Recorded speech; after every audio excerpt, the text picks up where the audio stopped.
Thank you, Mr. Warren.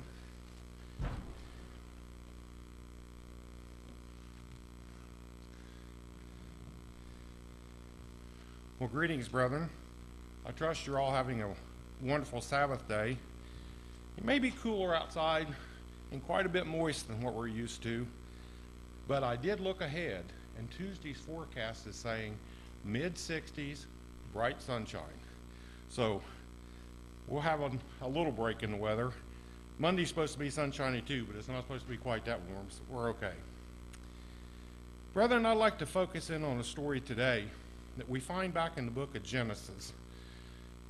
It's the story of the Tower of Babel. So if you'll begin there with me, turn to Genesis chapter 11.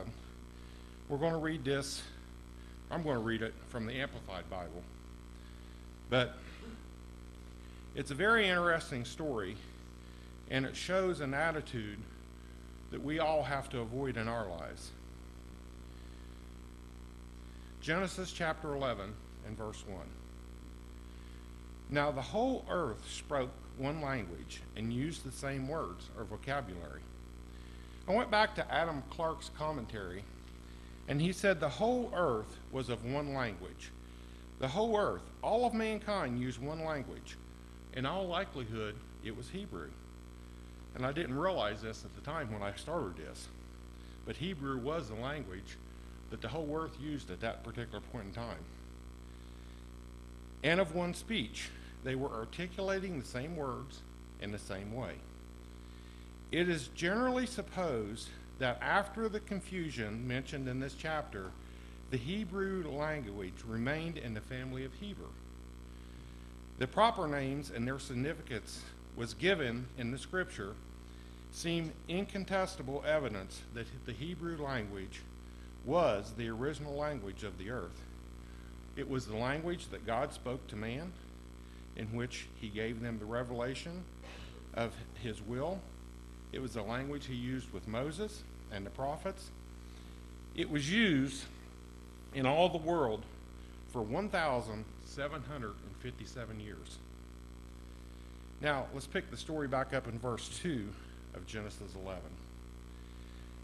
And as the people journeyed eastward, they found a plain in the land of Shinar, and they settled there. They said to one another, "Come, let us make bricks and fire them thoroughly in the kiln, to harden and to strengthen them."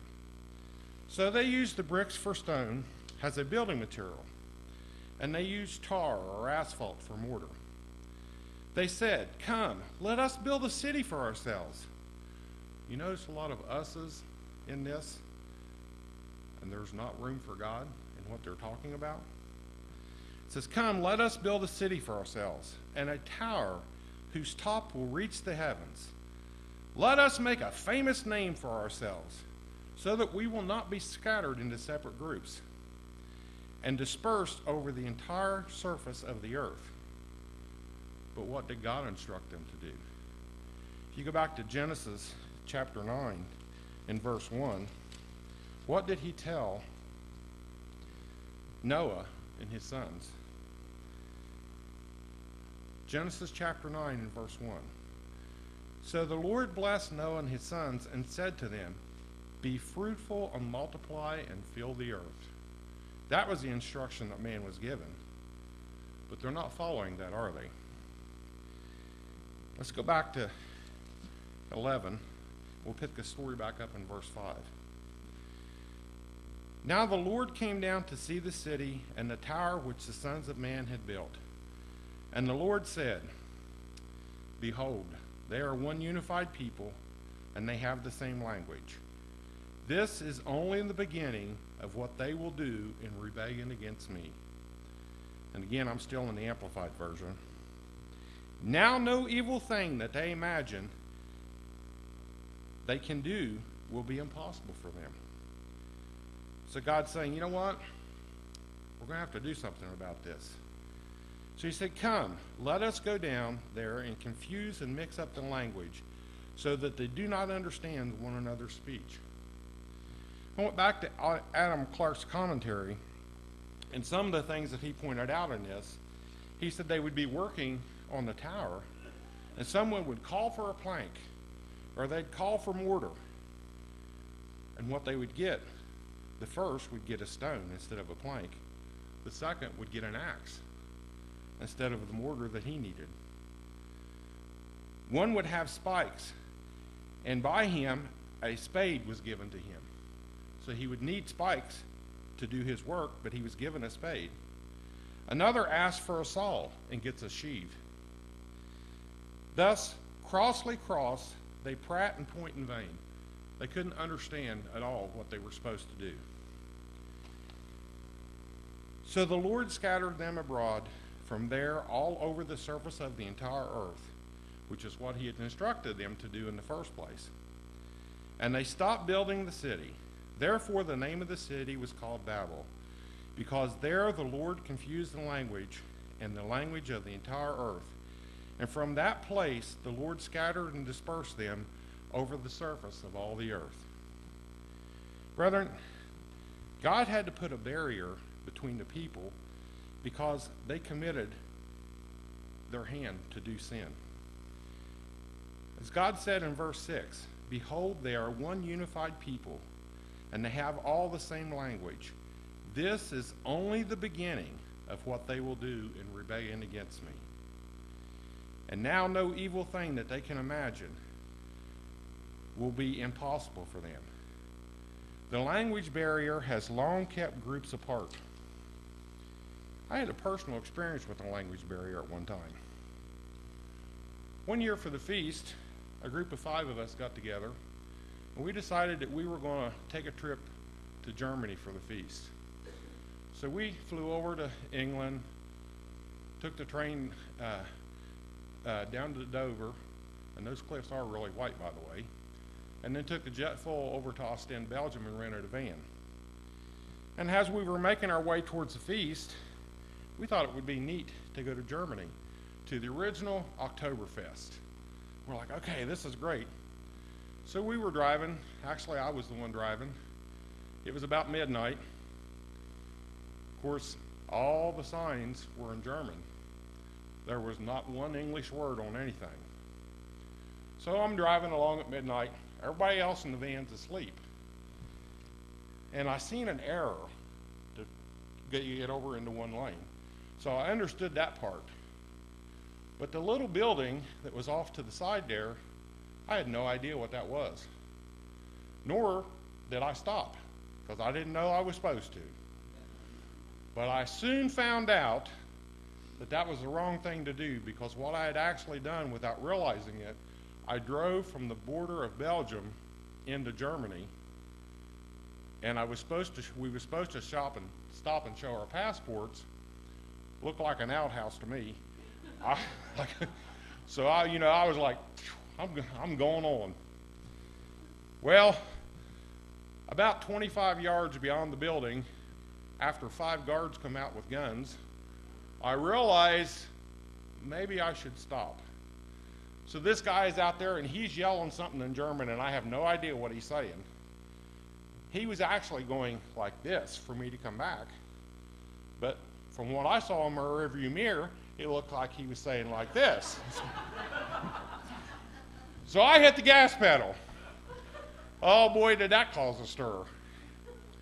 Well, everybody in the van by that time was awake, because these guys were yelling to the top of their voice. And they're like, what's going on, what's going on? I said, I have no idea. And they said, go back, go back. So I backed up to this little shack. And it's a good thing I didn't speak German, because I have no idea what that guy said to me.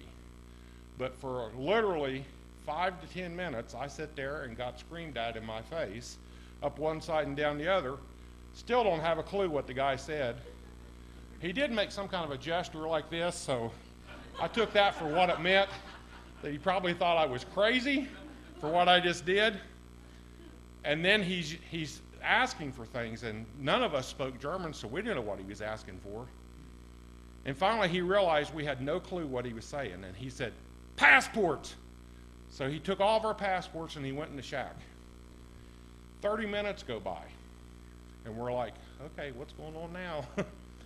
So he comes back out and he hands me the passport, has a few more choice words for me in German. At this point, I'm not moving, because until he tells me to go, I'm playing it right there. Well, he looked at me, and he looked very confused. And finally, he did the hand motion to go on. So I said, okay, I'm going. If anybody starts getting shot at, we're hitting the ditch. But anyway, so that was my experience with a language barrier. So I can have somewhat of a comprehension of what these people were going through. I mean, can you imagine you'd grown up with these people all your life, you all spoke the same language, and then all of a sudden, you can't understand what this one's saying, you can't understand what that one's saying, nobody understands anything. So, that's what God had to do, though. It said, for thousands of years, people with the same language have stayed in various areas of the planet.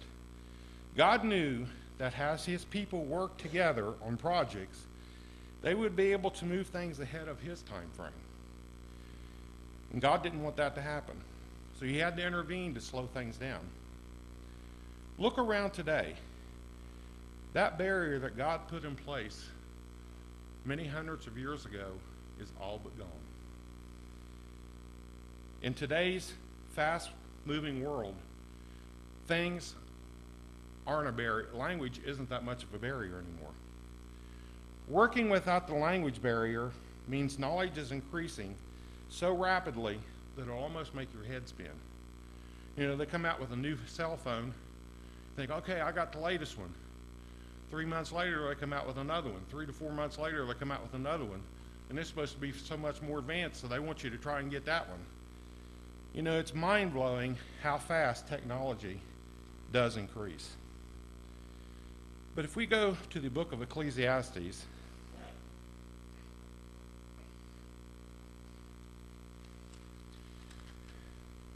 let's look at something Solomon had to say here. Chapter 1 and verse 18.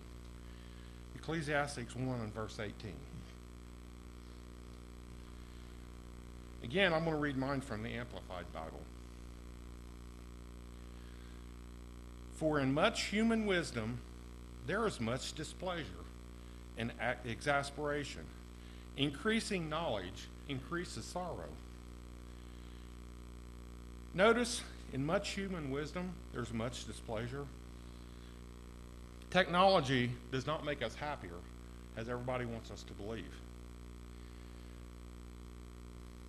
The happiness that everybody's seeking, the happiness that everybody's missing, is God in our lives. Remember Mr. Armstrong years ago told us that there's a spirit in man, and by itself, our spirit is only half there.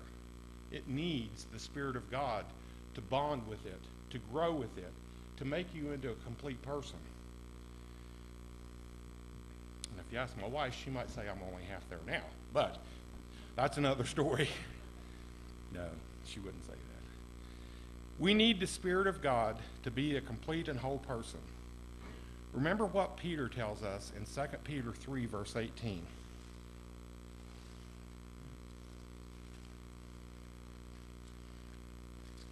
Second Peter 3 and verse 18.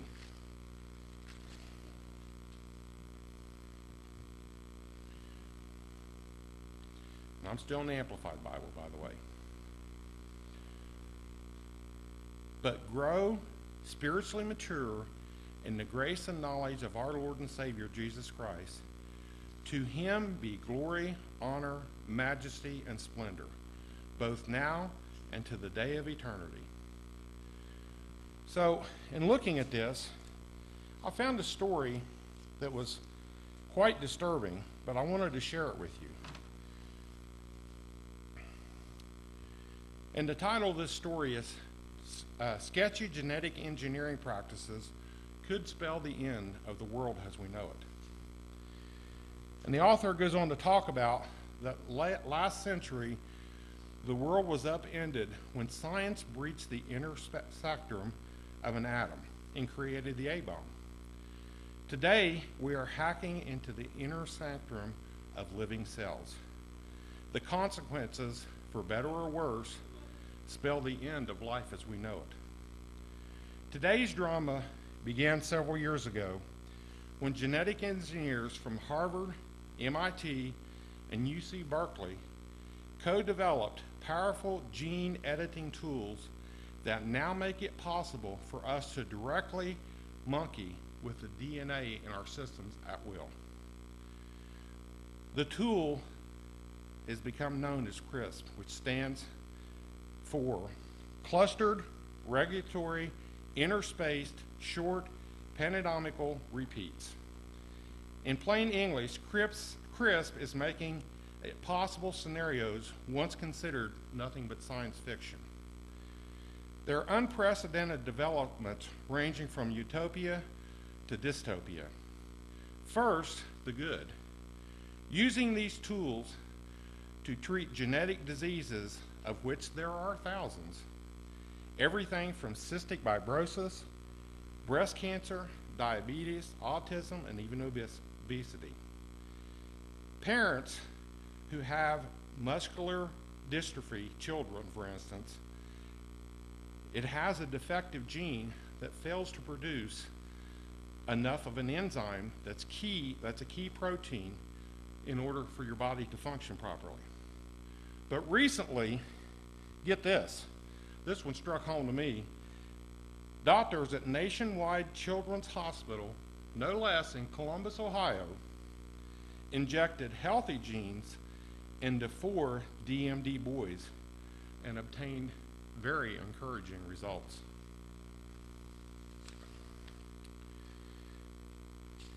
Now, the sketchy part.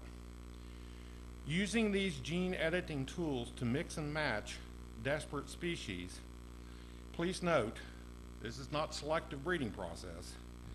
As I write this, renegade genetic engineers in California and Minnesota are creating pig human and sheep human chromosomes whose vital organs are human. They are doing it against the wishes of and without any funding from the National Institutes of Health. But they're reportedly motivated by a noble cause. And their cause is to create a limitless source of body parts for patients in need of them. But what if the human cells and these illicit chromosomes proliferate beyond the vital organs, to the brain, for instance?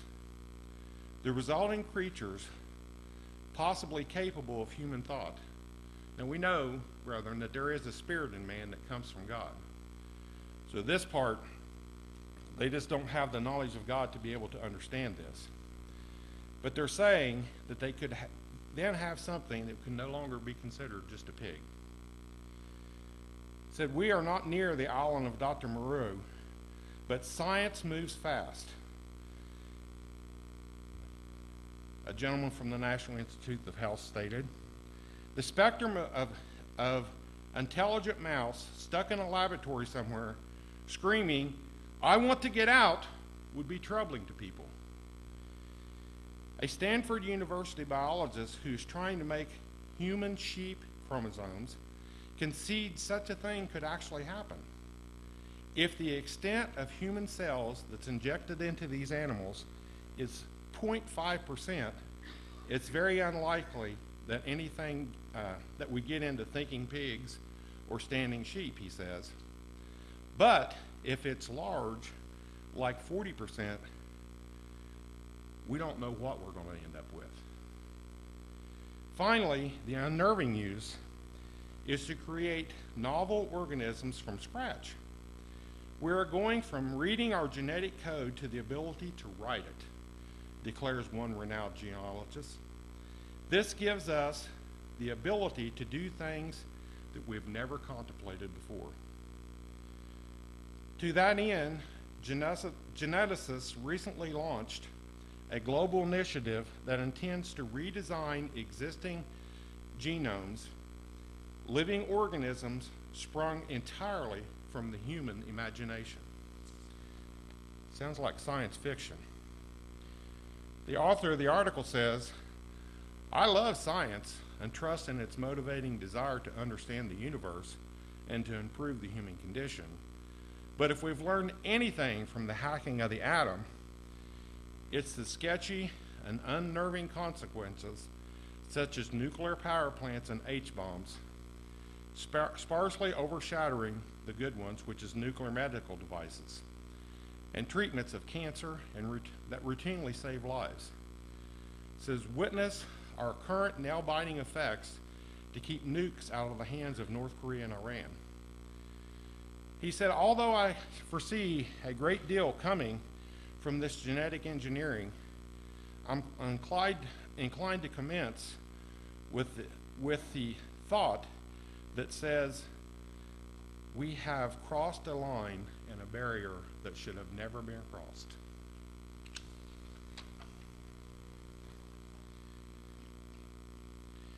You know, this seems mind-blowing, to say the least, but it puts a whole new meaning on God's words that he spoke back in Genesis 11 and verse 6.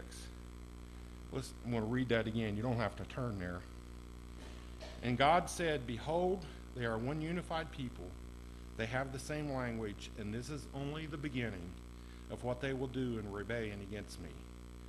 Now no evil thing that they imagine will be impossible for them. Man, apart from God, is trying to play God, to come up with a way to bypass our organs as they wear out and to replace them like spare parts from an auto store.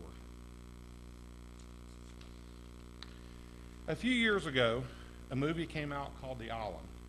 I don't know if any of you have seen it or not, but it was really a movie along these exact lines. They would take people who were well off and well educated, and they'd take cells from them, and they would actually generate another one of them. And they grew them in an underground city.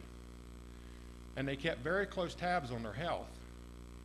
And then as these people who paid for this would get sick or get in an accident or something, they would tell these people, hey, you get to go to the island. The island is beautiful. The island's great. The island's a place you want to go to. And they created all this enthusiasm among the contestants, is how they had it set up. And they would tell them, look, here's the bottom line. When your name's called, you get to go to Utopia. You've hit the jackpot. You've won the lottery. But in essence, what they were doing was taking them from there to a surgery room and removing the parts that they needed for the person who was sick or in an accident to replace them so they could continue their life. And then they would start over. They would get cells from them again and start over with a new one so they could keep on going for a long time. Let's see what God tells us about man's time. Let's go to the book of Psalms.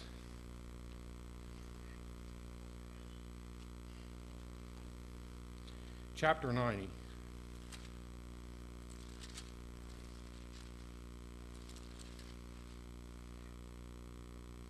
And we'll read in verse 10. The days of our lives are 70 years, and if by some reason of strength they may be 80, yet their boost is only labor and sorrow, for it will soon be cut off, and we will fly away. So what David is saying here is, look, God now has set it up to where man has been given 70 years. There are examples, and we have in our own congregation members who have surpassed that time frame. Some by quite a few years, which is wonderful. But that's a blessing from God that happens. Man is trying every way he can to prolong his physical life. The problem is his whole focus is on the physical and not developing the spiritual that we saw back in 2 Peter. Brethren, we need to put our focus on our spiritual house. Yes, we need to take care of ourselves to the best of our ability, but we also need to focus on developing the mind of Christ within us. Let's go to Philippians chapter 2.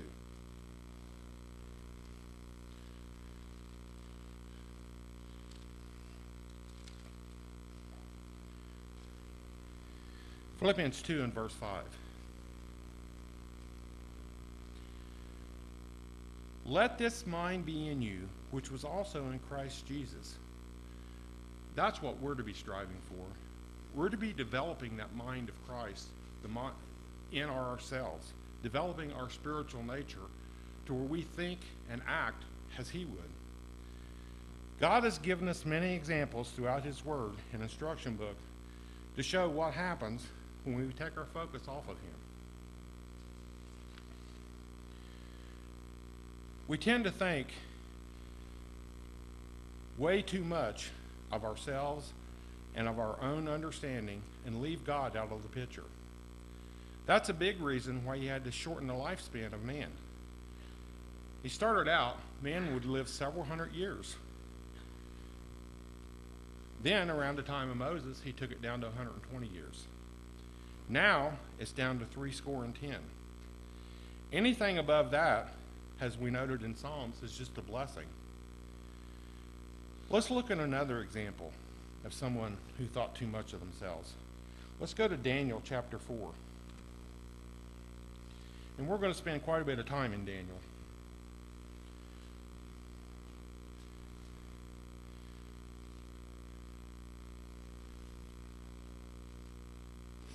Daniel chapter 4.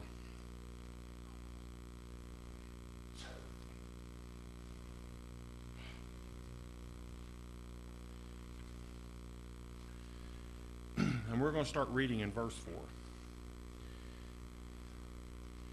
Nebuchadnezzar had had another dream. It wasn't the first one he'd had, but this one troubled him greatly. I, Nebuchadnezzar, was at rest in my house and flourishing in my palace. I saw a dream which made me afraid, and the thoughts of my bed and the visions of my head troubled me. Therefore I issued a decree to bring all the wise men in of Babylon before me, that they might make known to me the interpretation of my dream. Then the magicians, the astrologers, the Chaldeans, and the soothsayers came in, and I told them the dream, but they could not make known to me its interpretation. But at last Daniel came before me, whose name was Belteshazzar, according to the name of my God. In him is the spirit of the holy God. And I told the dream before him, saying, Belteshazzar, chief of the magicians, because I know that the spirit of the holy God is in you, and no secret troubles you, explain to me the visions of my dream that I have seen and its interpretation. Then he goes on and he says, these are the visions that were in my head while I was on my bed. I was looking, and behold, a tree in the midst of the earth, and in its height was great. The tree grew and became strong. Its height reached into the heavens, and it could be seen to the ends of all the earth. Its leaves were lovely, its fruit was abundant, and in it was food for all. The beasts of the field found shade under it, the birds of heaven dwelled in its branches, and all flesh was fed from it. And I saw the vision on my bed, or on my head, while I was in my bed. And there was a watcher, a holy one, coming down from heaven. And he cried aloud and said thus, chop down the tree, cut off its branches, strip its leaves, and scatter its fruit. Let the beasts get out from under it, and the birds from its branches. Nonetheless, leave the stump and the roots in the earth, bound with a band of iron and bronze. In the tender grass of the field, let it be wet with the dew of heaven, and let him graze with the beasts on the grass of the earth. Let his heart be cleansed from that of a man.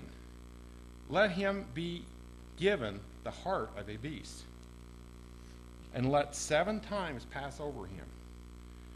This decision is by the decree of the watcher, and the sentence by the word of the holy ones, in order that the living may know that the Most High rules in the kingdom of men, and he gives it to whomever he will, and he sets over it the lowest of men. This is the dream I, Nebuchadnezzar, have seen. Now you, Belteshazzar, declare its interpretation, since all the wise men of my kingdom are not able to make known to me the interpretation, but you are able, for the Spirit of the holy God is in you. So Nebuchadnezzar knew, because of past experiences with Daniel, that God was in him. And he knew that God could make the interpretation of this dream to him. Then Daniel said, whose name was Belteshazzar, was astonished for a time. He didn't really want to tell him what it meant. And his thoughts troubled him. So the king spoke and said, do not let the dream or its interpretation trouble you. Belteshazzar answered and said, my lord, may the dream concern those who hate you, and its interpretation concern your enemies. The tree that you saw, which grew and became strong, whose height reached the heavens, and which could be seen by all the earth, whose leaves were lovely and its fruit abundant, in which was food for all, under which the beasts of the field dwelt, and in whose branches the birds of heaven had their home. It is you, O king, who have grown and become strong, for your greatness has grown and reaches to the heavens, and your dominion to the end of the earth. And insomuch as the king saw a watcher, a holy one, coming down from heaven and saying, chop down the tree and destroy it, but leave its stump and its roots, bound with a band of iron and bronze. In the tender grass of the field, let it be wet with the dew of heaven, and let him graze with the beasts of the field till 7 times pass over. This is the interpretation. Now, can you imagine being in Daniel's shoes? Here he just told the king what he didn't really want to tell him, but he had to tell him because it was the truth. O king, this is the decree, the Most High, which has come upon you, my lord, the king. They shall drive you from among men. Your dwelling shall be with the beasts of the field, and they shall make you eat grass like oxen. They shall wet you with the dew of heaven, and 7 times shall pass over you, till you know that the Most High rules in the kingdom of men, and he gives it to whom he chooses. And insomuch that they gave the command to leave the stump and the roots of the tree, your kingdom shall be assured for you, after you come to know that heaven rules. Therefore, O king, let my advice be acceptable to you, and break off your sins by being righteous, and your iniquities by showing mercy to the poor. Perhaps there may be a lengthening of your prosperity. All this came upon Nebuchadnezzar. Now, for 12 months, he was good. He realized he was walking on thin ice. But then in verse 29, at the end of 12 months, he was walking about the royal palace of Babylon. And the king spoke, saying, is this not great Babylon that I have built for a royal dwelling by my mighty power and for the honor of my majesty? While the words were still in the king's mouth, a voice fell from heaven. King Nebuchadnezzar, to you it is spoken, the kingdom is departed from you. And they shall drive you from men, and your dwelling shall be with the beasts of the field, and they shall make you eat grass like oxen. 7 times shall pass over you, until you know that the Most High rules in the kingdom of men, and he gives it to whom he chooses. That very hour the word was fulfilled concerning Nebuchadnezzar, and he was driven from men, and ate grass like oxen. His body was wet with the dew of heaven, till his hair had grown like eagle's feathers, and his nails like bird's claws. And at the end of the time, I, Nebuchadnezzar, lifted my eyes to heaven, and my understanding returned to me, and I blessed the Most High, and praised and honored him who lives forever. Brethren, we can't allow ourselves to focus on what we have done or what we have accomplished. Yes, God does want us to work hard and enjoy the fruits of our labor. But we can't become so consumed with that we forget who gave it to us. You know, just 700 years after the flood, you see what happened. They started building the Tower of Babel. Now keep in mind, Noah lived 350 years after the flood himself.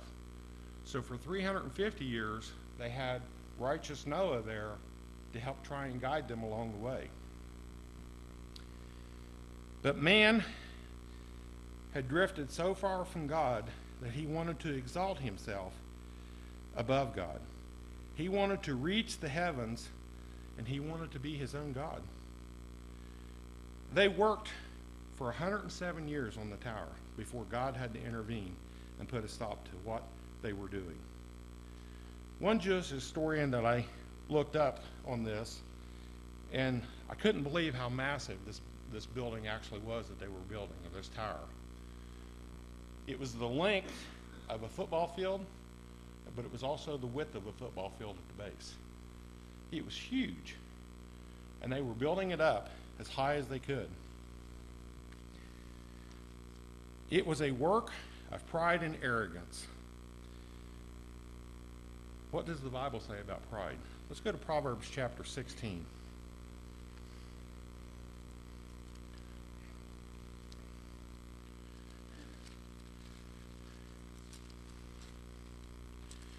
Proverbs 16 and verse 18.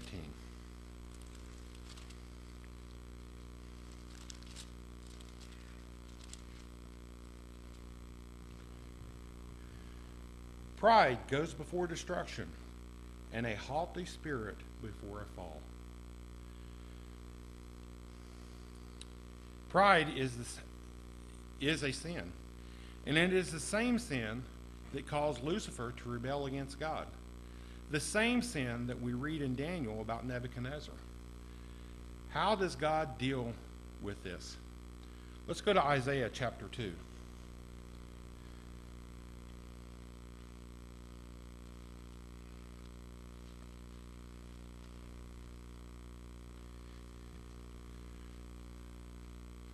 Isaiah chapter 2 and verse 12.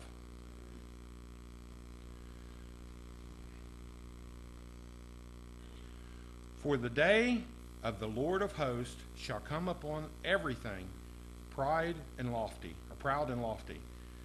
upon everything lifted up, and it shall be brought low. One of the other translations I looked at said, and it shall be humbled. Just like he did with King Nebuchadnezzar, he got to spend 7 years running around his kingdom as a wild man, running through the fields like with the beasts of the field. So what best course of action is it for us today in developing the mind of Christ within us? And what is the thing that God has set before us of what we should choose to do? Let's go to Ecclesiastes chapter 12.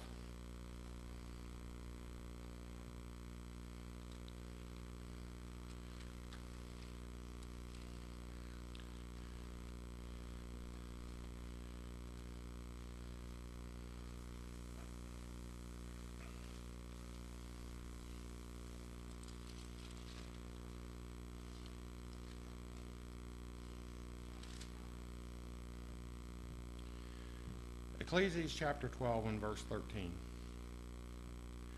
Let us hear the conclusion of the whole matter. Fear God, keep his commandments, for this is man's all. For God will bring every work into judgment, including every secret thing, whether it is good or evil. The problem is with what's being developed in today's society, they don't know the outcome of these things. They don't know how this is going to affect things in the future. They think they know, but there's a big moral question as to what they should and what they shouldn't do. Just like the National Institutes of Health has looked at this situation that they're doing and says, sorry guys, we don't want anything to do with this. This is not something that we can participate in. It's not something that we can support. Because when you start mixing chromosomes of humans and animals to create an endless supply of organs to be transplanted.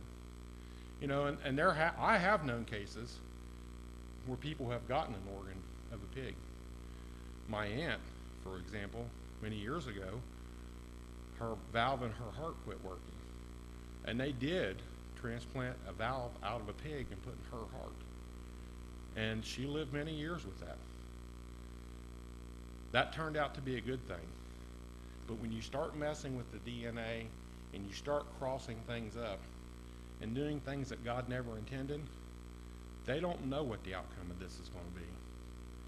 Brethren, God was right.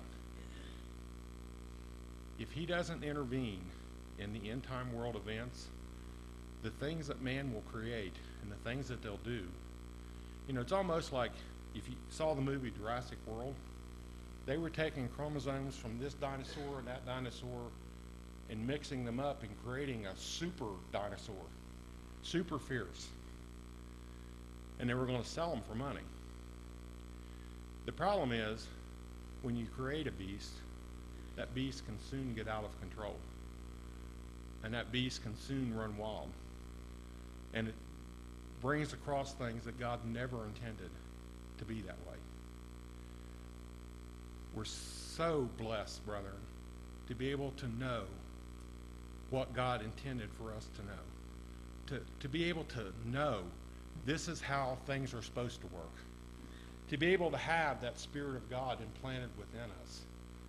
To where it can bind with the Spirit in man and help us to grow into a complete person.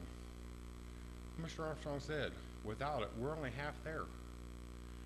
Brethren, have a wonderful rest of the Sabbath.